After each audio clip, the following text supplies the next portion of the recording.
Football Playoff Committee did not move Bama an inch in the CFP rankings, but that's cool, that's okay. You know why? Because you're locked and loaded on the hottest show on the streets, talking Bama football news on a Wednesday. In my own words, yours truly, Stephen Smith of TDA. Happy to have you all here checking us out on the show. We bring you the show from the magic city of Birmingham. We stream this to you through YouTube. Speaking of the channel, you go ahead right now. You tap that subscribe button right now. Get involved. Hit that subscribe button. Share the show to everybody that you know.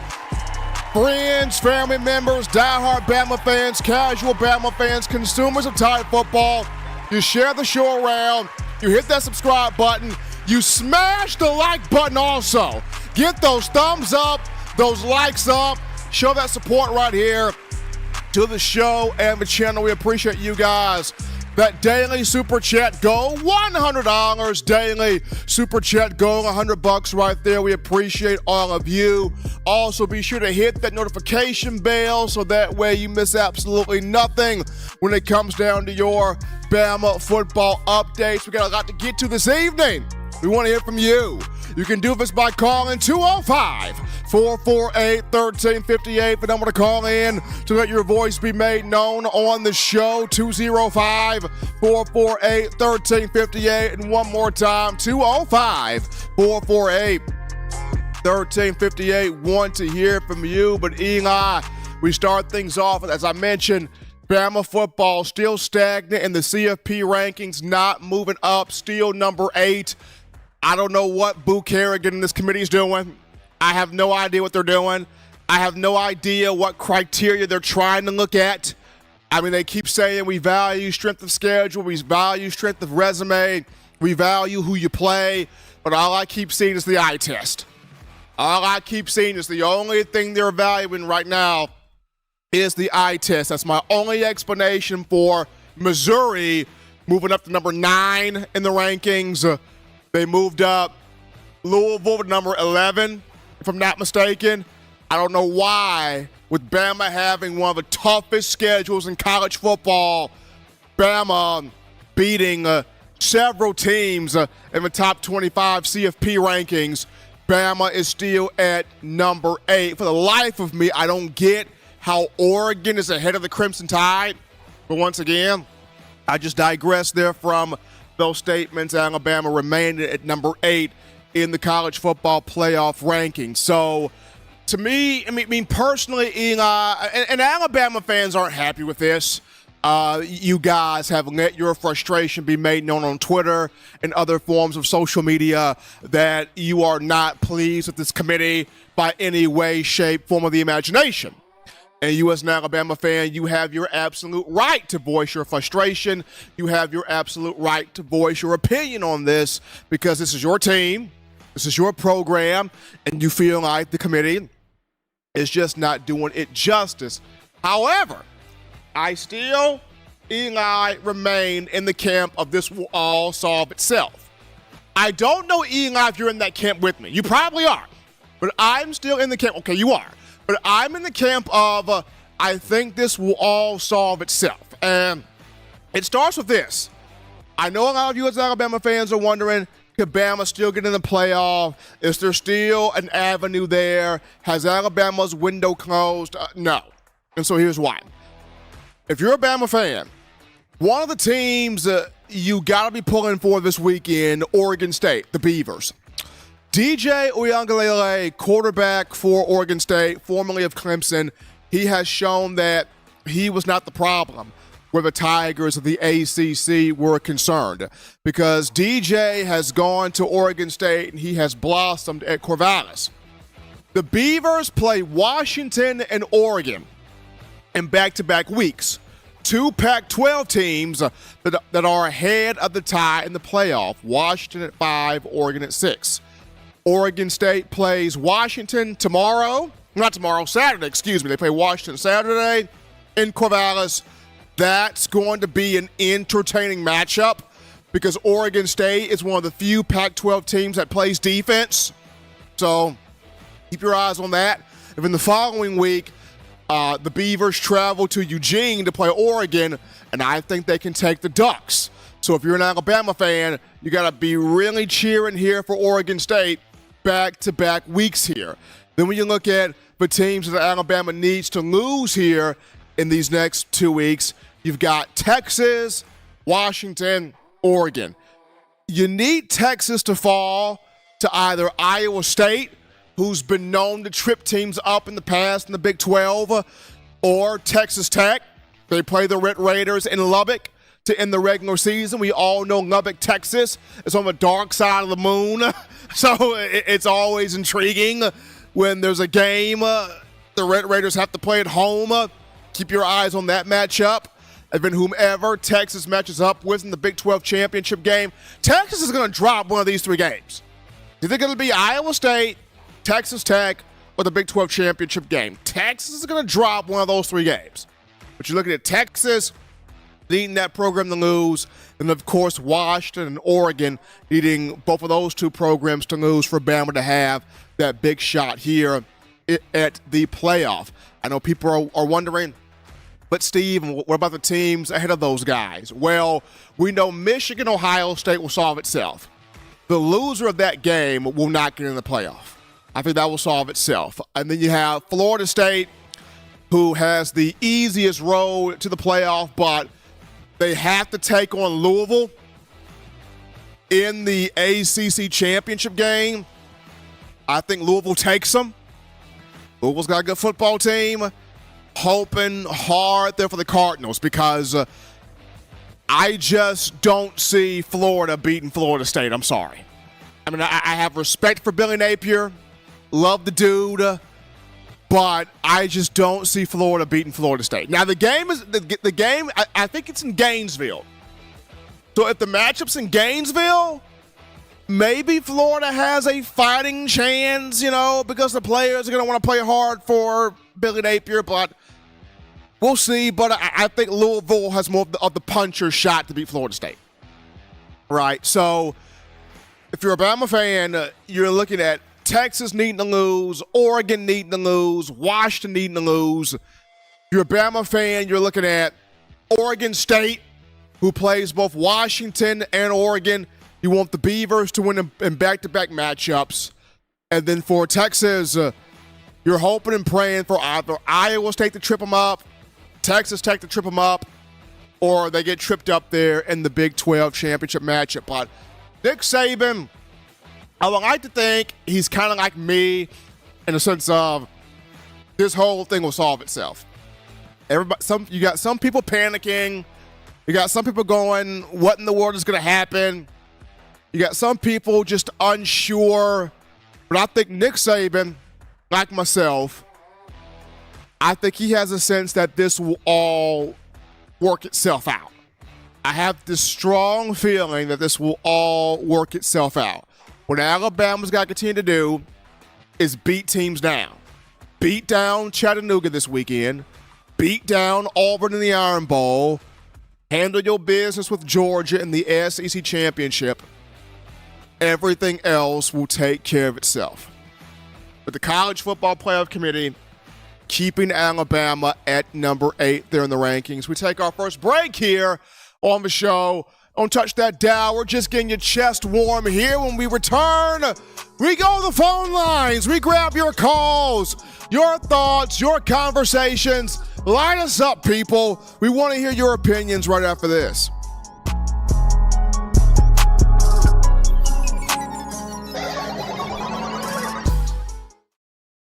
Nine players have teamed up and released the Alabama Team Paper, which is a video yearbook they've put out for sale direct to fans. Now, for the first time, small dollar purchases from the fans can support the players as a group as well as a great cause, because $1 of every subscription payment is donated to the Boys and Girls Club of America. Be a 5-star fan base and support your team and a great cause with Team Paper. Check it out at teampaper.com/Alabama.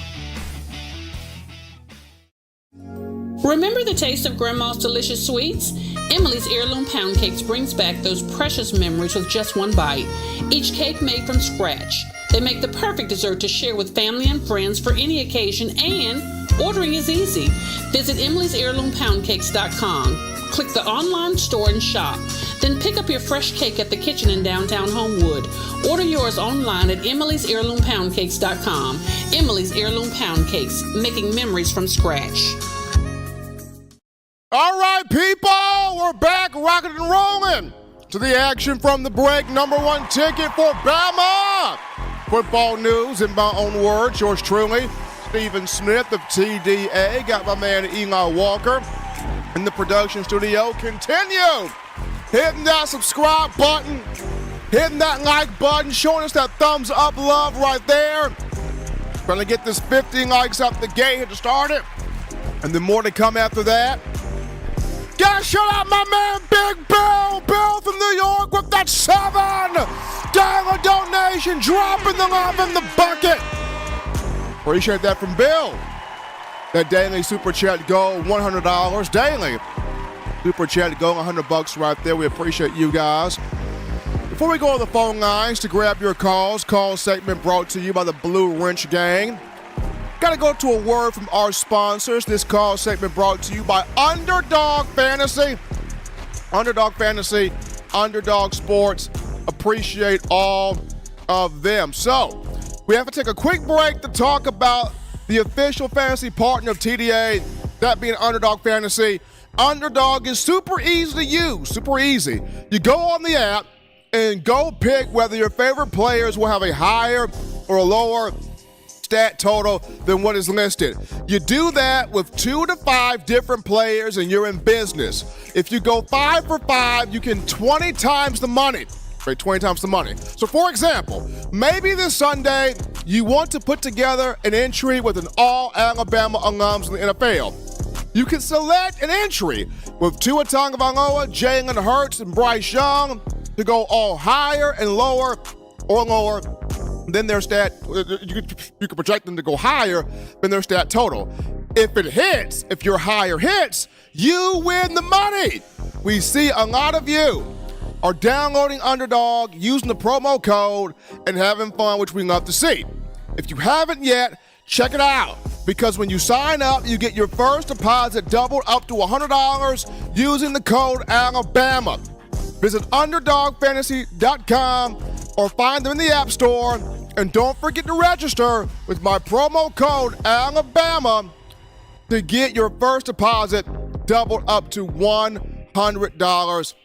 Underdog Fantasy, Underdog Sports, check those guys out. They do a phenomenal job. Underdog Sports there at fantasy.com. But we take our first call here. You're live on the show. What's happening? How we feeling? State your name and where you calling from.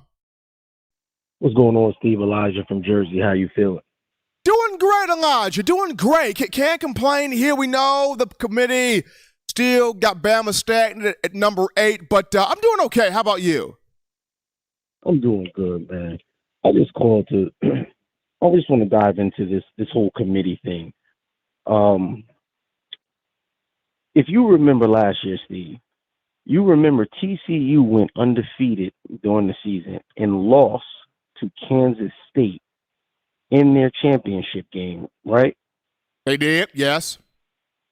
And they still got into the playoffs, correct? They did. So, my thing right here is, you take Ohio State, you take Michigan. Who's to say if Michigan beats Ohio State in a 2-point, 3-point game, that they're going to take Ohio State and knock them down in 7? Who's to say if Alabama beats undefeated Georgia, they're going to take Georgia and knock them down to 6? Even though we beat them in head-to-head, Steve, this committee is looking at teams like a Georgia that's undefeated and probably going to be undefeated when they go to the SEC championship game. Not so much Ohio State, because I got a feeling they're going to lose to Michigan. But a team like a Florida State, a Michigan, if they lose in their championship game, Steve, this committee seems like they're forgiving for that, especially when you ran the table and you're undefeated. You know, to me, I feel our best bet to get in this thing is to have Texas lose And you got to get Florida State out of there somehow. I truly feel, Steve, we go ahead and we beat Georgia from 8 to getting into 4, and you're talking about skipping Oregon. And like you said, the reason why Oregon's in front of us right now is not because of their strength of schedule. It's because of the eye test. The reason why Washington's in front of us right now, Washington's an undefeated team. So that them playing in the Pac-12 championship, Steve, it's going to one of them is going to go. So we don't really have to worry about that if those two teams meet up there. But my biggest fear is right now, Steve. Look who we play going forward. We play an unranked Chattanooga team and an unranked Auburn team going forward. You got teams like Oregon that are playing Oregon State. If they beat them, that strengthens them. You got a team like Washington that plays Oregon State.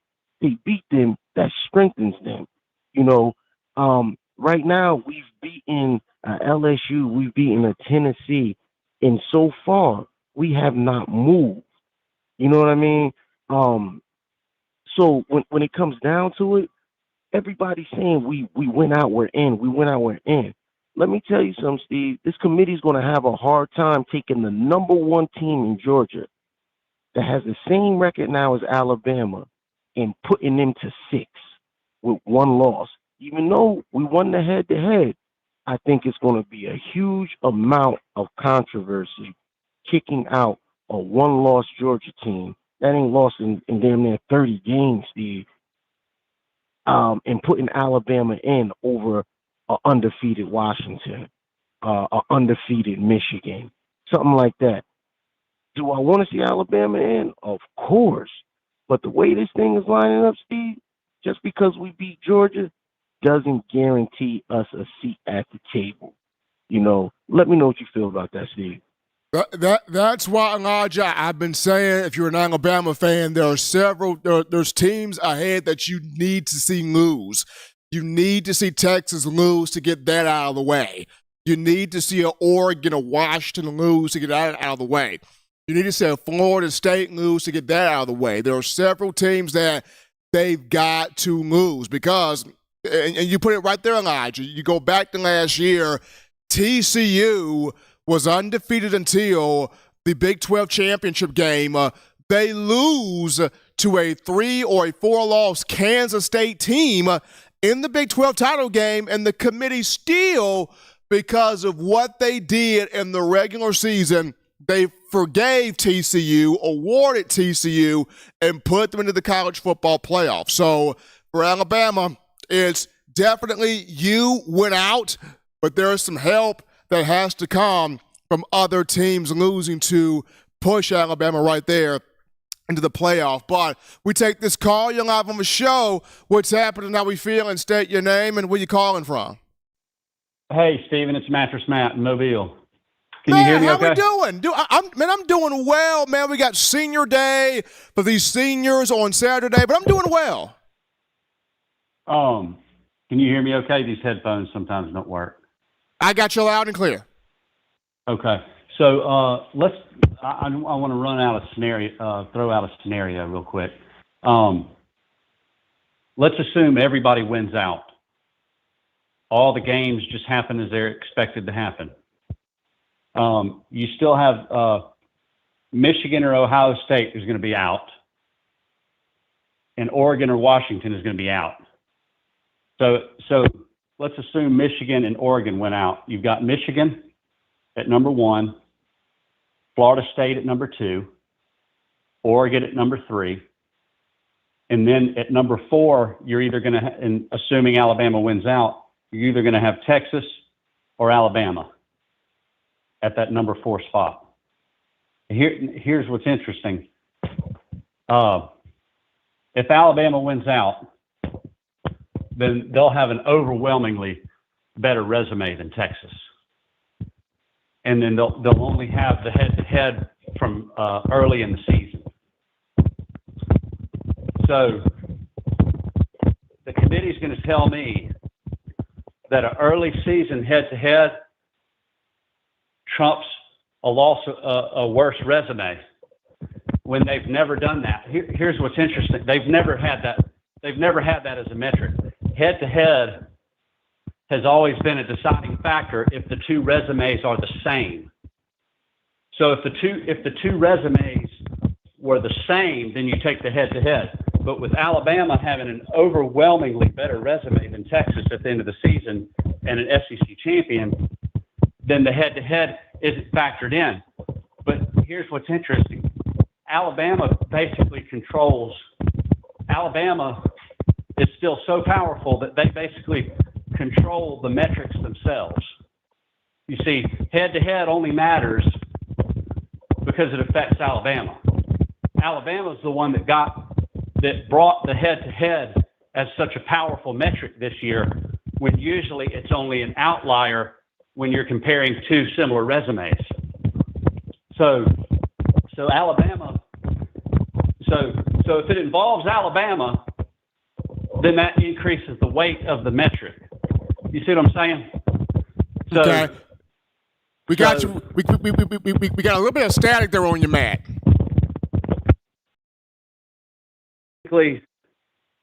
Basically, a metric is not important unless it involves Alabama. A head-to-head is usually just a deciding factor when the resumes are the same. But this year, head-to-head is like the most important factor. Why? Because it affects Alabama. It's like they revolve all of their metrics around Alabama because they're still sick of Alabama. That's what I think.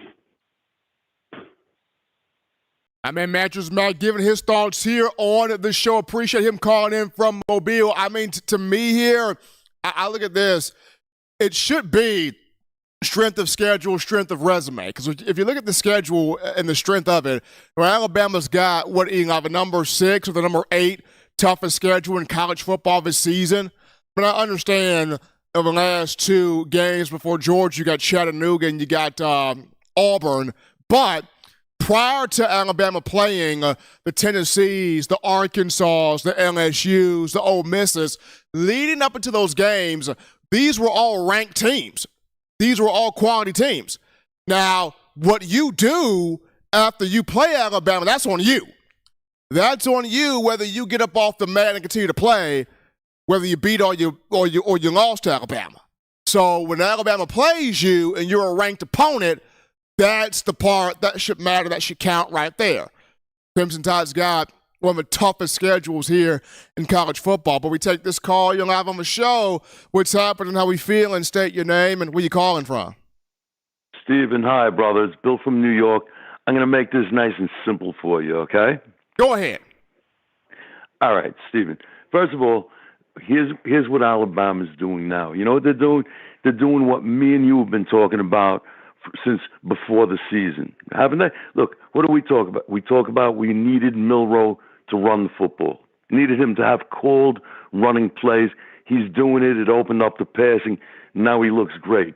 We talked about Kobe Prentice. We talked about him too. We said, got to get him involved. Look at him. He's open all over the field. He's open all over the field, catching touchdowns, everything else. And we talked about the offensive line, which gelled, okay?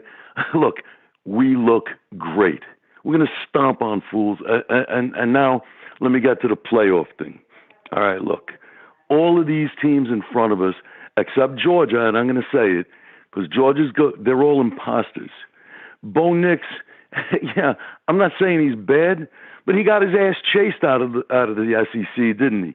Now they're talking about Heisman Trophy. Sure, he doesn't play anybody, Stephen. They're garbage out there. They're garbage. They're second rate. What happened the last time we played Washington? Oh, I know. We ran them off the field. You know, please, what happened? Let's go to the Big Ten now. Oh, the Big Ten. Who's good? You got Ohio State, Michigan. They're pretty good. You know what I mean? Penn State's garbage. They're all garbage. You put LSU, you put Texas A&M even, Tennessee, you put those teams in the Big Ten, they're contenders. You know what I mean? So Ohio State, I'm sorry. What happened the last time we played them? I'm raising my hand. We ran them off the field too, didn't we? Ran them off the field, please. You know, the Big 12, all right, we lost to Texas, bad game. We were doing things wrong. They're beating each other up. I look at the scores every week. Who's beating who? They're all horrible, Stephen. They're garbage compared to us. If we beat Georgia, we belong there because Georgia is good, and we're going to beat Georgia. We're going to double cover Bowers. We're going to do what we have to do and step on their heads, stomp them. We're going to just wipe them out. Am I that far out of line, Stephen? Please, come on, help me out. I'm going to say, Bill, you are not that far out of line. I mean, you are basically lining up what I've been saying is this is going to all work out itself. It's going to all work out itself. This is why you're not seeing Coach Saban overly concerned. You're not seeing the players in that locker room overly concerned because they know this is going to all work itself out. And I agree with you. This team and how it's gelling, primarily offensively, Jalen Milroe looks incredible right now. The receivers have all come together. The offensive line, my goodness, Jaden Roberts at right guard. That's been a revelation this year. That kid's played phenomenal and continues to play phenomenal. And then defensively everywhere from Caleb Downs to Dallas Turner to Chris Braswell, Tim Keenan, they're all out there killing it.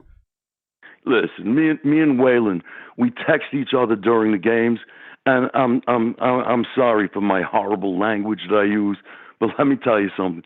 This defense is insane.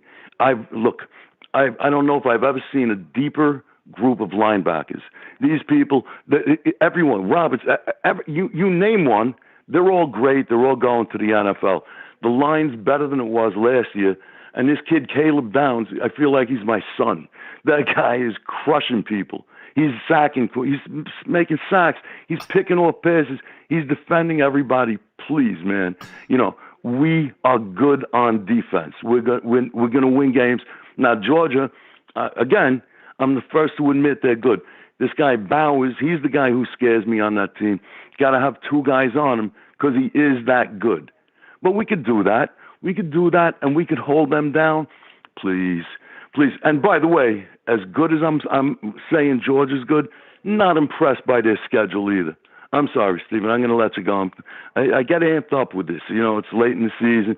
I get all wound up. Roll Tide to you. You got the best show.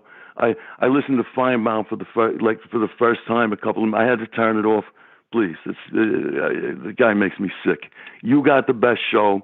Roll Tide, everybody. We're going to go to the playoffs, people. We got Bill from New York already getting this hyped up and motivated and pumped up full of energy. Gotta love Bill there and the call that he just put into the show. We're going to take this call. You're live on the show. What's happening? How we feeling? State your name and where you calling from. Hey, Stephen. This is Tim from Atlanta, Georgia. Tim, how we feeling?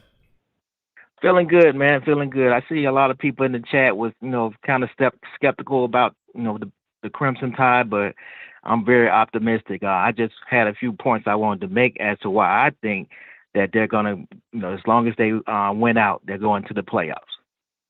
All right, let's hear it. You have the rankings. You have Georgia 1, Ohio State 2, Michigan 3, Florida State 4.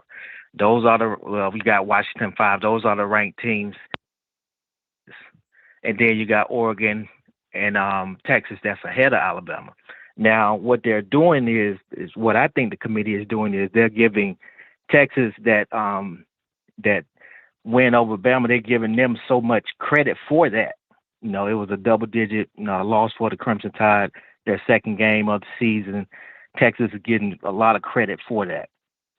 They're also giving Florida State a lot of credit for the LSU win, which was the first or second game that they had. Now, in my opinion, I think that the Crimson Tide win over LSU was in higher regard because of the fact that it was later on in the season. It wasn't their first or second game. But for whatever reason, the committee is not seeing it that way. Now, the Texas win, they for whatever reason, they seem to put Bama below them, which I get the head-to-head. They beat them head-to-head. But if you look at the reason that they're giving is, it was a double-digit win at Bama.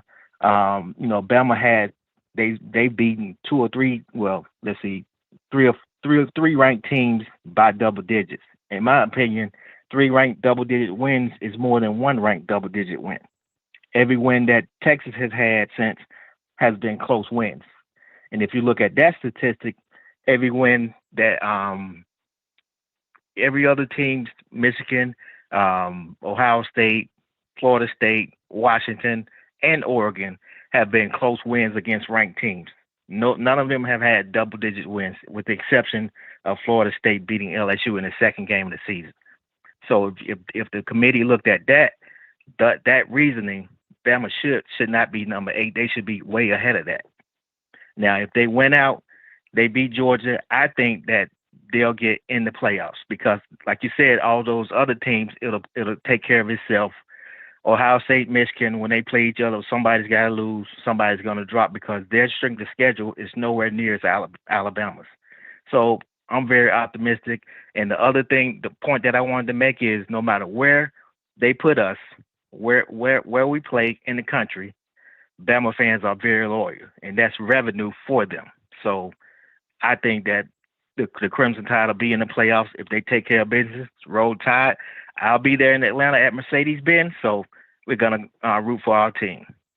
Appreciate Tim calling in from Atlanta, giving his thoughts on the show of the SEC Championship game set for Saturday, December 2nd in Atlanta. Mercedes-Benz Stadium, Bama, Georgia, Eli, and I will be at that matchup. We're going to take this call here. You're live on the show. What's happening? How we feeling? State your name and where you calling from.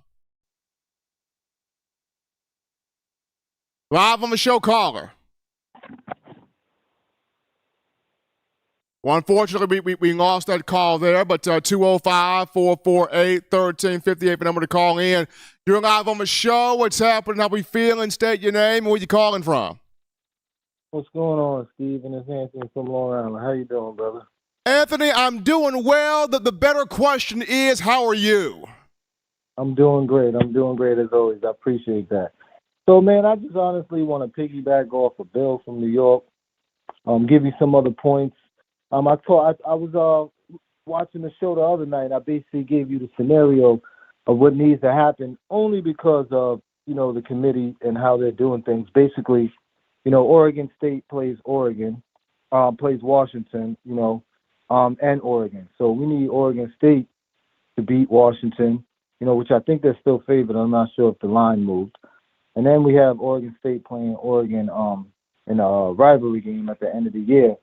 And I'm not too sure how that would work out, who would go, if it would be Oregon State that would play Washington in the Pac-12 championship. Either or, if Oregon was to go, then we would need to have Oregon beat Washington. And then I would leave a 2-loss Pac-12 champ, and that would be automatically out. And then the Big Ten, whoever loses that game between Michigan and Ohio State, it's honestly like a quarterfinal. Because the Big Ten, when you look at it, top to bottom, it's really only those two teams and really nothing else. They prop Penn State up. That's just the committee propping teams up, in order to justify, having teams where they are, a la, Ohio State being there. Because if you run down and look at Penn State's resume, they haven't beaten anybody. They haven't beaten a team that's ranked in the top 25. So for them to be sitting at 12, is laughable. Then you look at Oregon at 6, and I'm not biased. I'm an Alabama fan, of course, but, I keep it real. When you run down, there's really nothing that can really convince me or change my mind as far as why Oregon would be ahead of Texas and Alabama. Obviously, Texas needs to be ahead as of right now because of the head-to-head, but that's not the only thing that comes into play. But, they're playing teams like Portland State and, Texas Tech and, Hawaii. And my personal opinion is, they got propped up off of that Colorado win. Colorado Dion and Colorado, they were coming in hot, and all the controversy between, Dan Lanning and him and the words that were exchanged, but Vegas knew it was going to be a blowout, and that's exactly what it was. And I feel since that win, they've been propped up because if you look at it, they played Stanford next, they lost to Washington. And when they lost to Washington, they really didn't drop. So when that happened, my antennas went up, to be honest with you, because it was almost like the writing was on the wall. Because you lose that game well after Alabama loses, the game to Texas, and you don't even drop below them. So that was a alarming sign as far as me concerned. And then you play Washington State, you beat Utah. Utah's a good team when they're fully healthy, but you beat a Utah team with their third-string quarterback. So I hope the committee takes that in consideration. Which I don't think they are.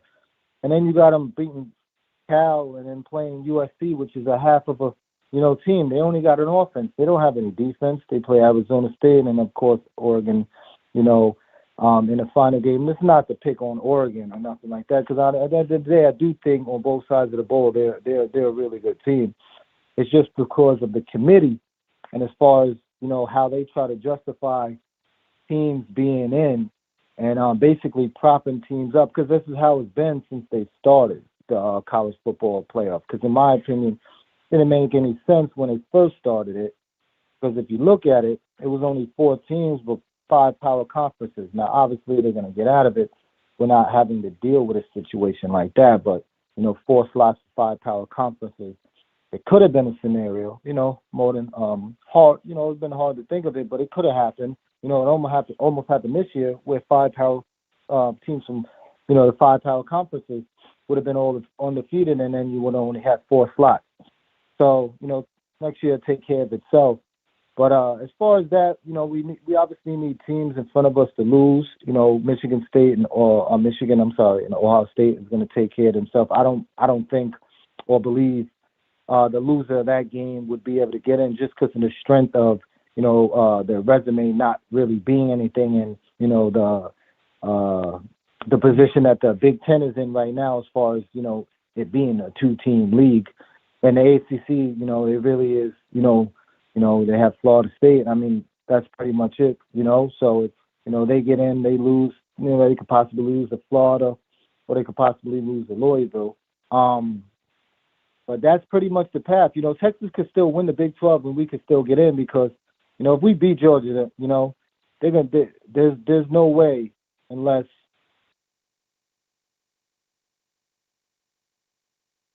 Man, I think we lost Anthony. He was making a strong point. I think we lost him. Hopefully, we can try to get him back into the call. We're gonna take this call. You're live on the show. What's happening? How we feeling? State your name. Where you calling from? Hey, Stephen. It's Robert from Mobile. All right, Robert. What's happening? How we feeling, man? Hey, well, which I was as confident as your other callers is that Alabama can just win out and get in. Right now, I don't.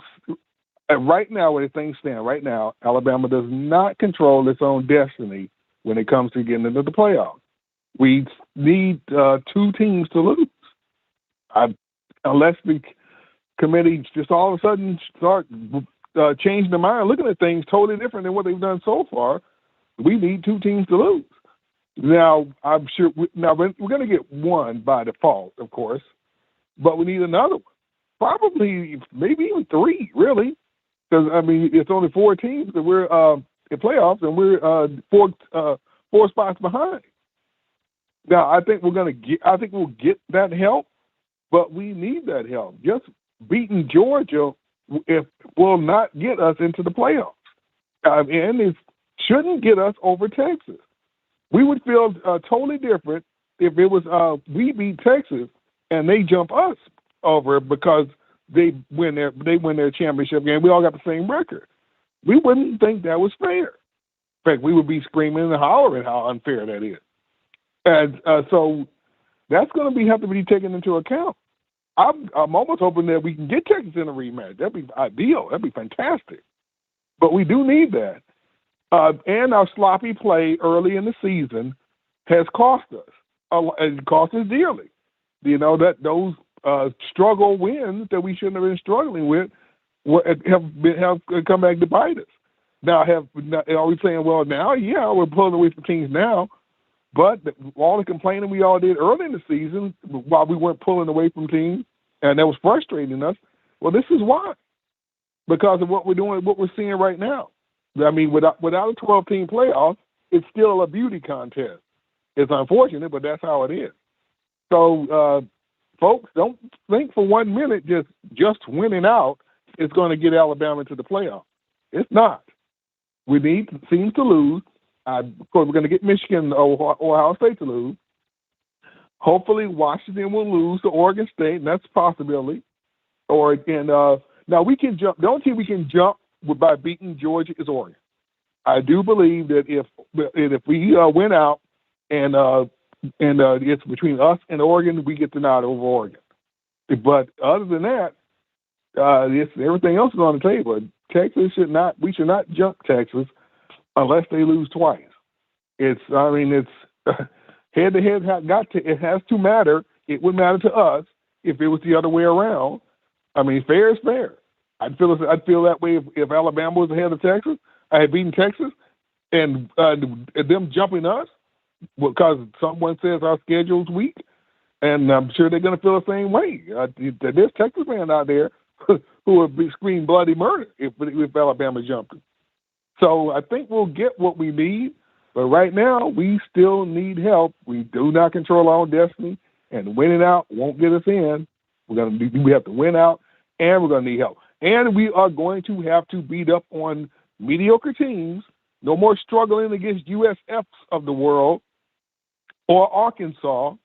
No more offense disappearing in the second half or the first half. Or it is. And so far, I think Miro's got the lights on. I think they're going to stay on. He's running, as we all was hoping he would do early on. It's still a mystery why that didn't happen out the gate early in the season. But okay, it's happening now, and we're going to need to beat down this team Saturday, and we need to beat down Auburn. Not just win, or just a narrow win against Auburn will not be good.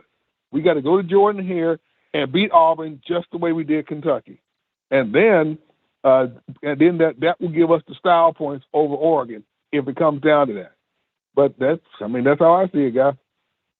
Appreciate it. Appreciate my man Robert from Mobile calling in, and huge because of the fact that he brought up a good point.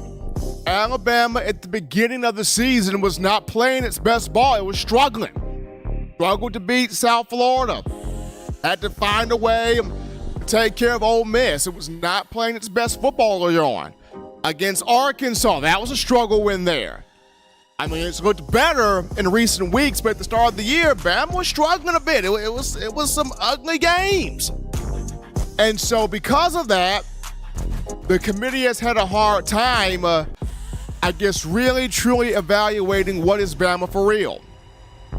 So now it's going to have to smack down Chattanooga, smack down Auburn, get to the SEC championship, handle Georgia, and then get 2 or 3 teams to lose ahead of it to make a push here for this playoff. But guys, shout out Wookie Gremlin! Wookie Gremlin with that $5 donation. Appreciate that right there. Then our own President Waylon drops in with a $9.99 donation right there. We appreciate that. And then the Sage 2 steps in here with the $10 donation. Thanks to all of you making this your show, your spot here for Crimson Tide football. Cool call topic here, Eli. Jalen Milroe, semifinalist for the Davey O'Brien National Quarterback of the Year Award. It's fantastic for him. The semifinalist for the Maxwell Award, which goes to College Football's Player of the Year. Now he's a semifinalist for the Davey O'Brien National Quarterback of the Year Award. Could become a semifinalist for the Manning Award. We'll have to see. What a turnaround for Milroe, Eli. I mean, from having the longest odds to win the quarterback job at plus 300 according to betting sites to the loss to Texas, getting benched for Tyler Buckner against South Florida, and then he comes back as a starting quarterback against Ole Miss, and from there, we've seen growth after growth after growth after growth, and now this young brother's playing his best football as of late. We're talking 10 total touchdowns in back-to-back weeks against SEC competition. So kudos here to Milroe being a semifinalist for the Davey O'Brien National Quarterback of the Year Award. But we'll take a break right here, folks. Don't touch that dial. When we get back, we size up this SEC championship conversation between Bama and Georgia. Bama an underdog. Does this work out in the Tide's favor? We'll talk about it after this.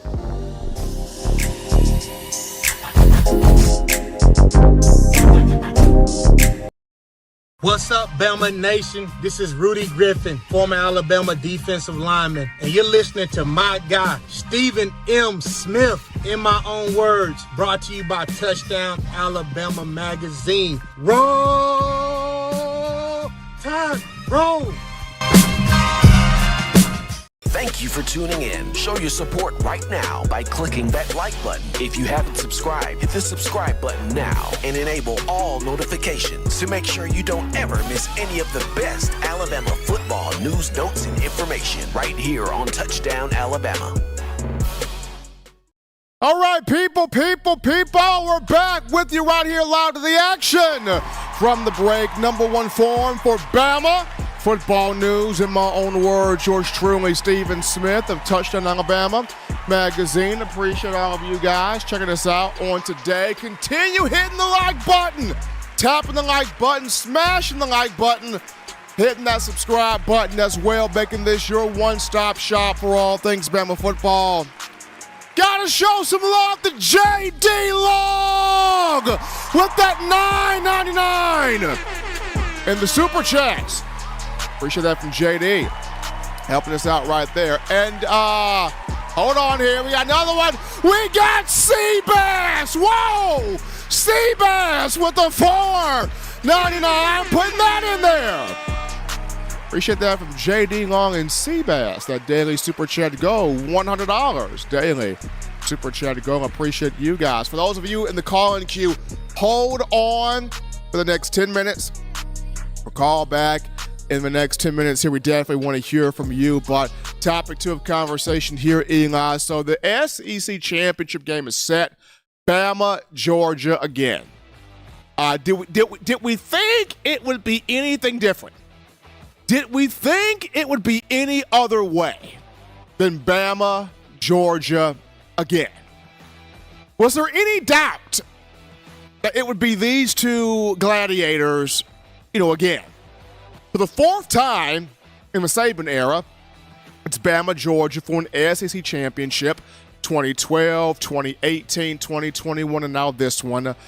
Alabama won the previous 3, 2012, 2018, and 2021. The Crimson Tide's an underdog here. According to Vegas, 3-point dog to Georgia is Alabama. And in the past, Eli, when Bama's been the underdog, it's actually served them well. It actually served them quite well for that matter. You go back to the 2015 matchup between Bama and Georgia. That game was at Sanford Stadium, the monsoon of rain. Alabama was coming off a loss to Ole Miss, and then they beat, I think, Louisiana Monroe. And then you go into Sanford Stadium to face Georgia. Alabama was a 2 or a 3-point underdog for that matchup. They beat the Dogs 38-10 in Athens. That was big right there. Then remember the 2021 SEC championship game. Bama was the underdog for that matchup. People didn't think that Alabama's offensive line could hold up Jordan Davis, Nolan Smith, Nakobe Dean in Georgia. All Bryce Young did that game was throw for 421 passing yards and account for 4 touchdowns. Alabama won 41-24. They were an underdog for that game. We also remember the 2018 college football playoff national championship game off the 17 season. So many people had Georgia penciled down as the winner of that game, but how about the second half? Tua Tagovailoa, double T in the morning, came off the bench there in the second half of the game and won that one 26-23. So when Bama's been the underdog, they've played that card extremely well. that card has helped out for Alabama extremely well. So here we go again. And though I cover Alabama football, Eli, I consider myself a bit of a history person. History buff, if you will. I'm an advocate of history repeating itself. And here we go. Bama, Georgia. Kirby Smart and Nick Saban again. Nick Saban is 4-1 all time against Kirby Smart. This will be the 6th matchup between these two. The only loss Nick Saban has taken to Kirby Smart was the 2023 college football playoff title game off the 22 season where Georgia won 33-18. Kirby Smart finally got over the hump of Coach Saban in getting that win. But I look at this game, Eli, and the biggest factor is going to be Alabama's got to run bracket coverage on Brock Bowers and play zone with it.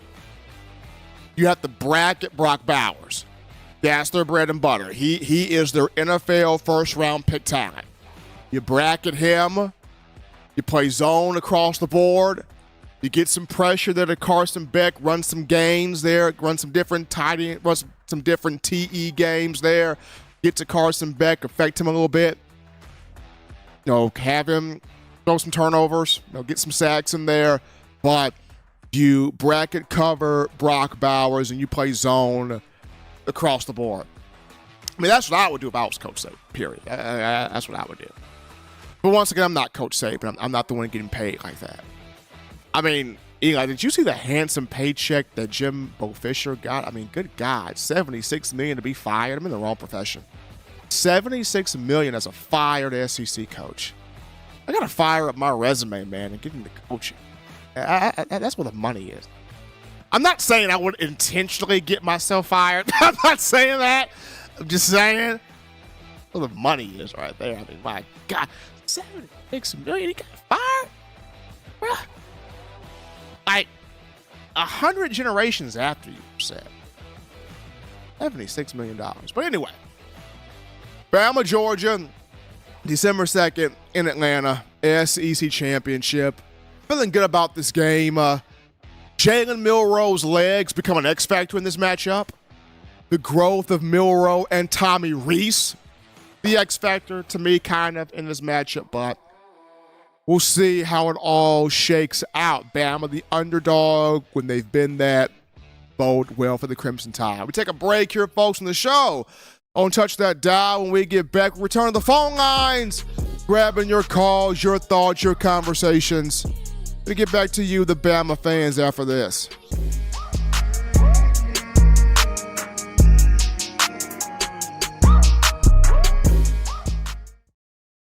Every sports fan deserves the proper representation. Whitwell Sports introduces to you the Title Towel. Wave that Title Towel in the air like you just don't care. In support of Nick Saban and the Alabama Crimson Tide. Only $9.99 and it lasts a lifetime. Head on over to whitwellsports.com and get your Title Towel today. This is Chris Rogers, 2009 national champion. You are listening to the baddest, when I say the baddest, sports show in the state of Alabama. In my own words, yours truly, Touchdown Alabama Magazine. Don't touch that dial. Thank you for tuning in. Show your support right now by clicking that like button. If you haven't subscribed, hit the subscribe button now and enable all notifications to make sure you don't ever miss any of the best Alabama football news, notes, and information right here on Touchdown Alabama. All right, people, we're back rocking and rolling to the action from the break. Number one ticket there for Bama football news. In my own words, yours truly, Stephen Smith of TDA. Appreciate all of you helping us out here on the show. Got to give some love to Jarvis with the $5 donation and the Super Chats, putting that in the bucket there. Appreciate the love coming from Jarvis helping us out here on the show. We go to the phone lines to grab your calls. Call segment brought to you by the Blue Wrench Gang, 205-448-1358. Number to call in, 205-448-1358. You're live on the show. What's happening? How we feeling? State your name and where you calling from. Stephen M. Smith. This is Chris, Birmingham. How you doing? Doing good, Chris. Doing good. How you feeling? Great, man. This is my second time calling in. I love your show, brother. Chris, I appreciate it. We appreciate it. This is what the fans, y'all make this show. I mean, my job is to come on here and give you the information, but you guys supply the passion, so you make my job easier. Great. Well, I just have a few things here because I know you got a lot of callers ahead of me. But, back to, these CFP rankings here, man. Now, I agree with, I believe his name is Lucian from the show you guys have on the other podcast. And it was a guy, I think his name was Robert from Mobile earlier in the call. But, yeah, we need some help, man. I don't know why, I think Bama fans have gotten a little, I guess, entitled, if you will. I understand, about winning and, going for, the big win in the national championship. But, yeah, based off of our record, this season, we do need some help, and that's just that, it's just we can sit here and delineate, and do the math on how we can do this and that. But, we just need some help, man, and that's all. If we don't, get that SEC championship definitely from Georgia, again, and we move on to the next season, and see how good we do there. But I had a question, man, because you said Ohio State. Well, we know Ohio State, may have that one loss against Michigan coming up. But I don't see, like last season, Ohio State stayed in, even with the one loss. So I don't think that matters. What do you think about that? I mean, to me, Chris, it's the weirdest thing about this committee is that they tell you all of the criteria that they follow, but then they go behind it and not follow the criteria. So it's a mystery what this committee takes into account. What do they deem? What do they value? Right now, it seems like the only thing they value is the beauty pageant eye test. And if you're looking just impressive from the eyes, them watching you, but that's the only thing that they're valuing right now. It doesn't seem like strength of resume is important. It doesn't seem like who you beat is important. It doesn't seem like none of that's important. What's important to them is if we put you on TV and we're watching you and you are passing the eye test, if you're passing the beauty pageant here, then that's what we deem as important. Well, yeah, absolutely. Well, I'm gonna go ahead and move on, man. And just my main reason for calling in is because Jalen Milroe, man, this guy's impressive. We all know we've seen him grow. Definitely, this season we've seen him grow a lot. He is a really good man. I've never stopped doubting him, man. This guy, he grew and now he's up for the Davy Award and all these other awards. He's in the Heisman talk, man. And he had so many doubters, man. But he has grown a lot. The one thing I see from the games, though, man, he still needs to learn how to throw the ball away. Get rid of it when you got to. Sometimes, like Saban said, sometimes you just got to know when to give up, throw the ball away so you can live for another play, But lastly, man, I want to see in this Chattanooga game more play from Jalen Hale. Brother, that guy, man. I mean, we have Black baller. Oh, yes, right. And man, I've been watching him, man. Amongst all the good players we have, in that, Terrion Arnold, that is of course not, a good mention, man. That guy is doing it on defense, but man, Jalen Hale, man, I only seen from the Ole Miss game he had about 63 yards of passing. Then this last game he got, I think 51 yards of passing. That one reception he had against Kentucky, but man, I know he got a lot of, talent ahead of him. Maybe, I think he's second, string back there, but I think that he's going to be a really good player, man. And he reminded me of Henry Ruggs, especially with that throw he did in Ole Miss. I mean, that catch he got in Ole Miss touchdown reminded me of that Henry Ruggs. There's some Ruggs athletic quality right there. And Jalen Hale, he can play on the ground. He can play in the air. I mean, Chris, I agree with you with Jalen Milroe. He has just grown leaps and bounds throughout the season, and looking forward to seeing what he does here. Not just against Chattanooga, but Auburn, and most importantly, that SEC championship with Georgia. But we take this call here. You're live on the show. What's happening? How we feel? And state your name and where you calling from. Hey, Steve. This is Mike from Texas, man.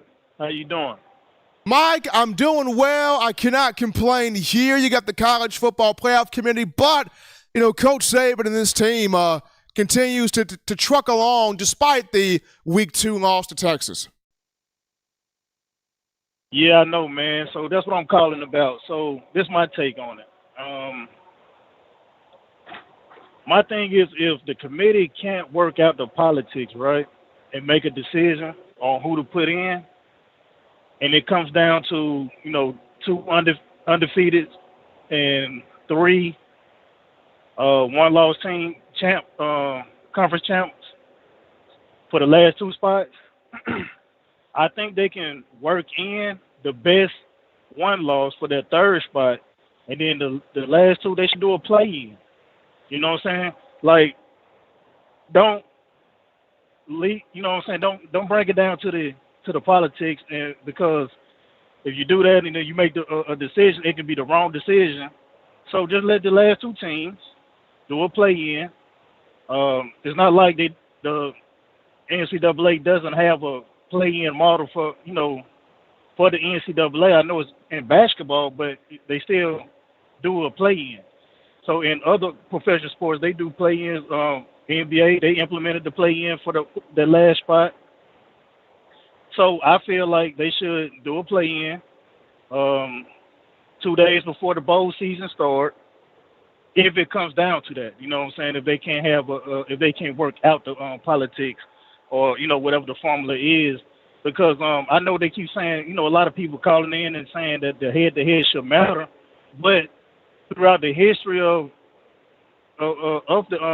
college, head-to-head, they have showed time and time again that head-to-head is not the say all the end all. You know what I'm saying? It's usually like when Oklahoma lost and became a one-loss team, they dropped them behind Texas, and then when they lost to to Oklahoma State, and Kansas beat them, and they both were 2-loss teams, they still kept Oklahoma in front of Kansas.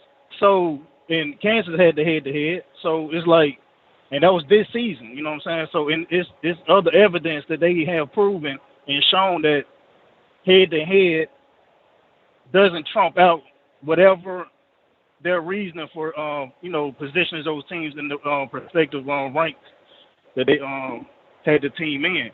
So I don't know why they holding us, Bama, to that standard. But it's like, I don't get it, because Texas this last month has been playing down to their competition, to their lesser opponents, and I just honestly, I don't see Big 12 representing in the college football playoff over SEC. You can't leave SEC out of the college playoff. You know what I'm saying? That's just my take on it. There haven't been one without the SEC since the playoff started, and right now we just, for the last half a decade, we the champs. You know what I'm saying? Like, if it's Georgia, if it ain't Georgia, it's Bama. If it ain't Bama, it's LSU. I don't see how you put a Big 12 in. They can't even make it out the first round. So whatever the formula is, they need to make that known before they make the decision. And when they go in and talk about it, and if they can't put the right team in that 4th spot, let them do a play-in. And you can't say it's not enough time to formulate it, because after they ruled for this kneel thing, it only took them 10 days to come up with a model for the kneel. You know what I'm saying? So they don't need much, do it on a neutral site, no fans allowed, let the media come in.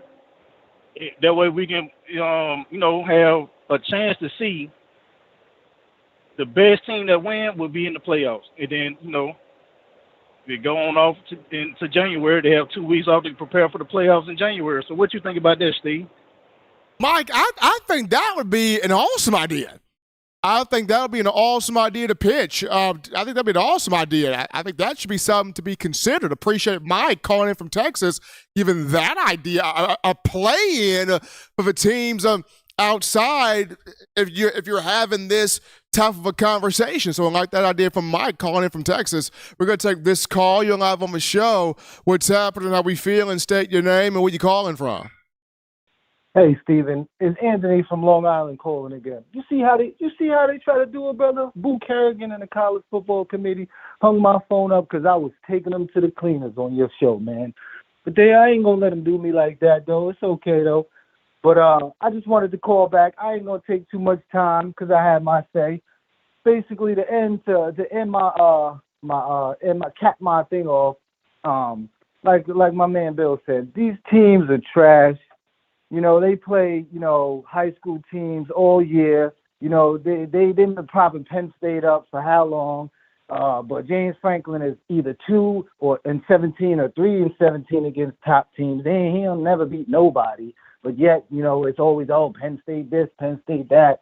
You got the Pac-12. They good this year. I'm not going to lie. I'm giving credit where credit is due. But the other teams that they playing, they ain't really good. And they don't never play no defense. And then you got the Big 12 that, they have a team or two here and there. But I just wanted to call back to let you know that I wasn't going to let them do me like that. You got the best show out here. I appreciate you. You let your callers talk. Not a lot of shows do that. I call in on a different shows and they be cutting the brother off and not letting him speak what he got to say. So I appreciate for all you do.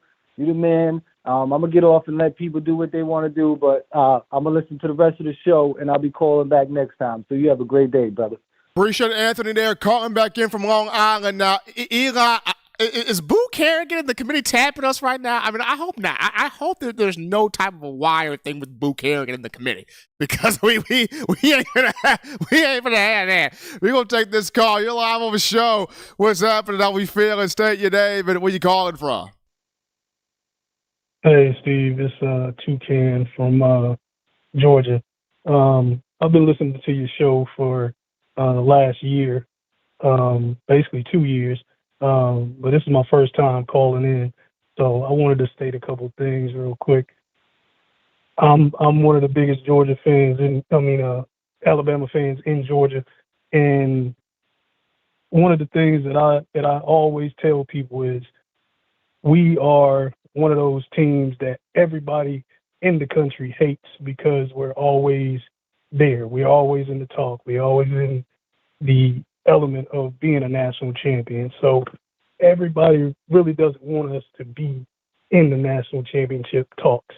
So us as Bama fans should understand that even the media, you will see it every time somebody brings us up in the media, you'll see people's faces change just by talking about Bama football. So one of those things that I wanted to sort of put out there is we got to understand as Bama fans, we're behind the 8 ball all the time because of that reason. We're always in the talks.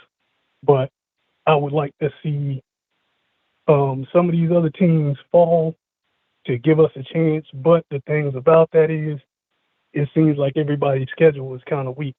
So towards the end of the year, they're going to constantly put in rotation teams that they can beat at the end of the year that keeps them into their ranking. So we just need to focus on us. We need to focus on winning out. Probably focus on next year. But if we do get in, it depends on the committee and what they say. So we just got to focus on winning our games, putting the best resume out there, and going forth. Other than that, we're just hoping and dreaming other than that. But I just wanted to give my take. Roll Tide. Thanks for having me. TJ from Georgia calling in, giving his thoughts on the show. A lot of college football playoff talk in the phone lines. Loving it right now. I mean, let the excitement, the passion, the frustration, the questions, let them all flow here in talks about the college football playoff. We take this call. You're live on the show. What's happening? How we feeling? State your name. Where you calling from? This is Mike from Jacksonville. Mike, how we doing? How we feeling? Well, I'm listening to you, Steve, and I always listen to you and watch your show, man. You have a great show. But, I kind of looked out at the committee makeup. And, it's funny. I don't know if you looked at the bios, but it's made up of the Pac-12, the Big Ten, the ACC, and, and with one Interesting, member, ain't it? which is the Interesting, AD. ain't it? Yeah, that's what I'm saying. So when you look at the makeup, you got one SEC AD, which is from Kentucky. That's crazy.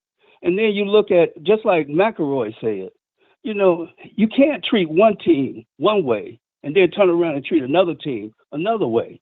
And, you know, I just look at it. We talk about head-to-head, right? If you look back and they give everybody the benefit of the doubt, okay, Texas beat Alabama. That's fine. They beat them in week 2. But you go back and say, okay, let's do the eye test. Can they beat Bama right now? No. And, you know, but the thing about it is they won't move Bama. And I said to myself, okay, that's fine.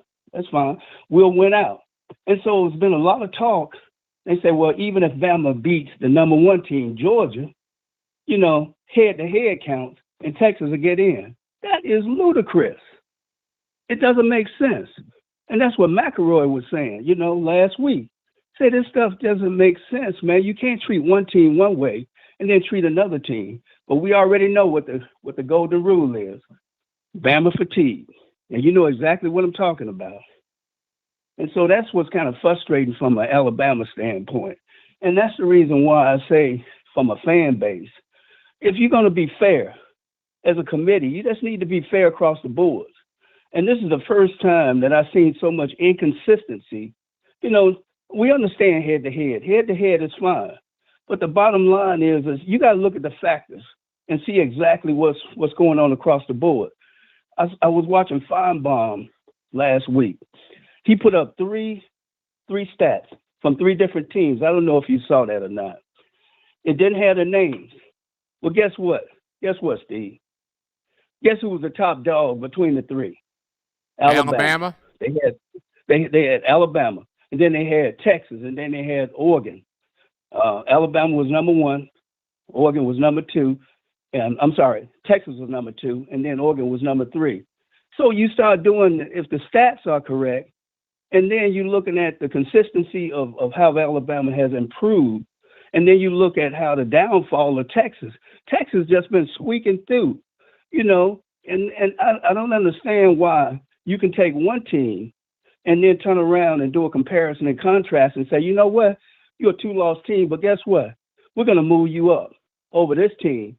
But you look at Bama, we're going to keep you at number 8 because you know what? Because of the fact that head-to-head, we're just going to leave you at number 8 and not pass you beyond Texas and Oregon, which is ludicrous. So, you know, the thing about it is right now, I'm not going to get my heart up and look at this thing. You just got to take it one day at a time and then and hope chaos, you know, takes place in the end. And that's the only thing that bothers me about this committee, man. And that's all I got to say. My man Mike from Jacksonville giving us his thoughts on the show. Appreciate Mike calling in that call right there. Gotta show some love to Anthony Lang! Are you kidding me? $100 in the Super Chats. He did it! He did it! Whoa! But you all did it. It's an Alabama fan base. That daily Super Chat goal of $100 has been met. Give yourselves a hand. We're talking college football playoff and putting money in the bucket. That's what I'm talking about. Killing 2 birds with 1 stone. That's what I'm talking about right now. We cooking with grease, man. Eli, we cooking with grease, man. Real grease. Crisco. Yeah. But we got a cool call topic right here, folks. So Tua Tagovailoa, former Alabama quarterback, former first-round pick by the Miami Dolphins. He's got a new look, people. He's rocking the braids now. I don't know how to feel about it yet. Maybe it'll grow on me. I mean, I'm so used to Tua with the low haircut deal. Now he's rocking braids. Maybe it'll grow on me. I mean, Eli, how do you feel about it? I mean, as you look at the picture, you're giving thumbs down there, Eli. Okay, so Eli's not feeling it. Eli's giving thumbs down here. Me, I'm gonna reserve my thoughts. Maybe it'll grow on me. I don't know. What I do know is he is having a good season in the NFL this year. That's what I do know. But the Braids, look, you're just going to have to give me some time to process all of this, all the way through. But we take our final break here on the show, folks. When we get back, we get into a discussion about Tommy Rees. In your opinion as an Alabama fan, and in my opinion looking at this, where do we stand with Tommy Rees now? What grade would we give Tommy Rees right now to this point? We wrap things up talking Rees and his development as a play caller after this.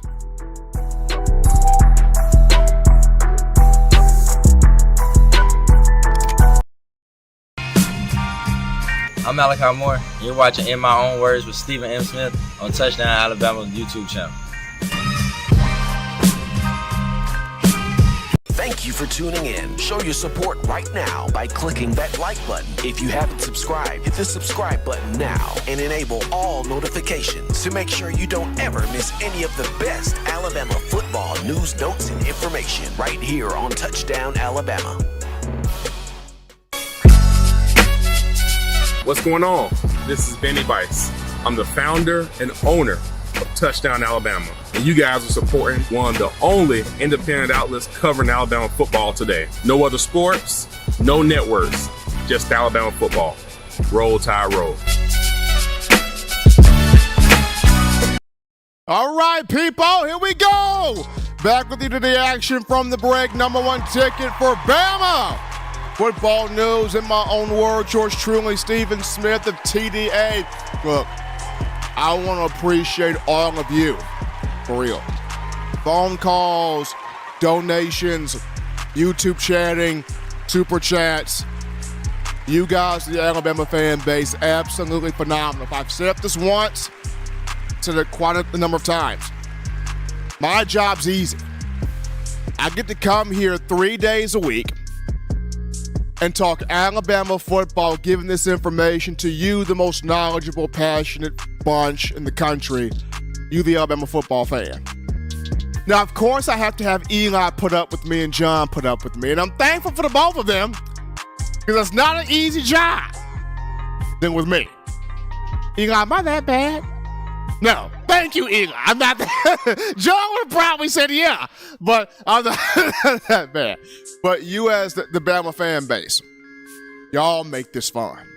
Every single last one of you guys make this absolutely entertaining. But final topic or discussion of conversation here, Eli. Tommy Rees, where he is right now, how would we grade him now as an offensive play caller in terms of his growth, development, all of that?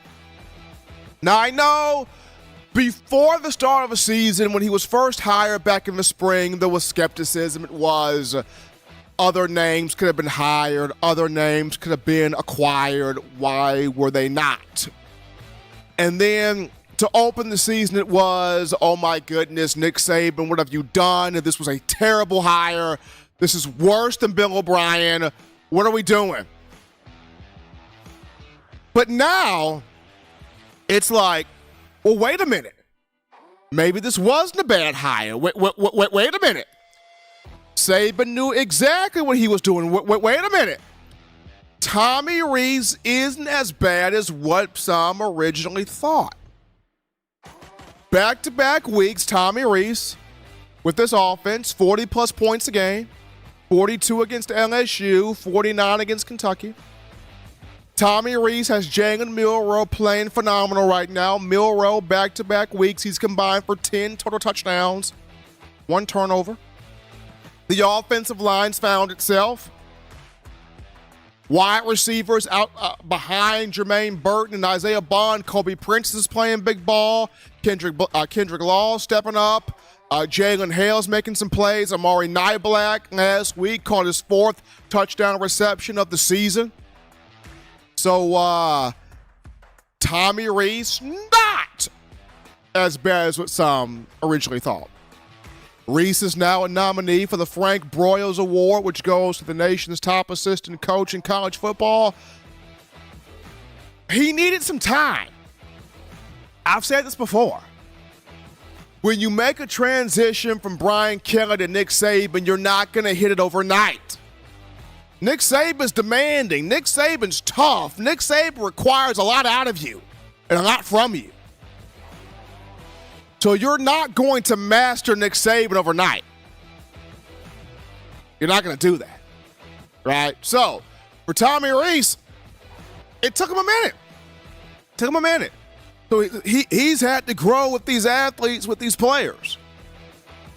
And so from the second half, Eli, of a Tennessee game to right now, for most people that would have given Tommy Rees a C or a D to start the season, do you think at this point he's grown to a B plus, A minus? I would say so. B plus, A minus, Tommy Rees to this point now. I think he has. If you had to evaluate him now, from where he started to where he is now, I will look at him right now, B plus, A minus. Now, of course, you still have some fans reserving their judgment of Tommy Rees for the Georgia game. And I understand that. Because they want to know, could Tommy Rees go up against this Georgia defense, against Kirby Smart, and beat Georgia? And if that happens, then the remainder of people will finally toss their hat in on, okay, Bama's got the real coordinator in Tommy Rees. So I can understand why some would reserve their call for that matchup. But I think as of right now, from where he started to where he is, I think he's grown from, in some people's eyes, D, C minus range to B plus, A minus. And then from there, we'll see if he takes another jump against Chattanooga this weekend, Auburn, and then Georgia in the SEC championship game. But I think the growth that Rees has made, I would put him in that B plus, A minus range right now because of how he's developed with this offense, and this group has gotten confidence in him calling the shots there. But as always, Bama fans, you want the best in news, notes, information, coverage on your favorite program, that being the Crimson Tide. You can get this by accessing the Touchdown Alabama Magazine app. You download the app from the iPhone App Store if you're rocking Team Apple, Google Play Store if you got the Android phone. Now, for your audio needs, check us out. iTunes or Apple Podcasts, Spotify, Stitcher, Spreaker, TuneIn Radio, Overcast.fm, or iHeartRadio. We got you covered right there. Gotta show some love to you, the Bama fans, for all the love. Donations, super chats, chatting in the YouTube chat line. You guys are fantastic. The good and gracious Lord sees fit. I'll be back on Friday, continuing the conversation that is Tide football.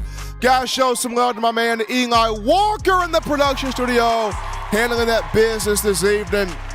Till next time, folks. Husbands, love your wives. Wives appreciate, value those husbands. Children, you guys continue doing the right thing, fun thing, smart thing, good thing, legitimate thing to not be bored there. You get yourself those 3 hearty meals a day, those 3 great laughs a day. You protect yourself. You protect the loved ones around you. Till next time, folks, I'm your man, Stephen Smith, and you've been listening to In My Own Words.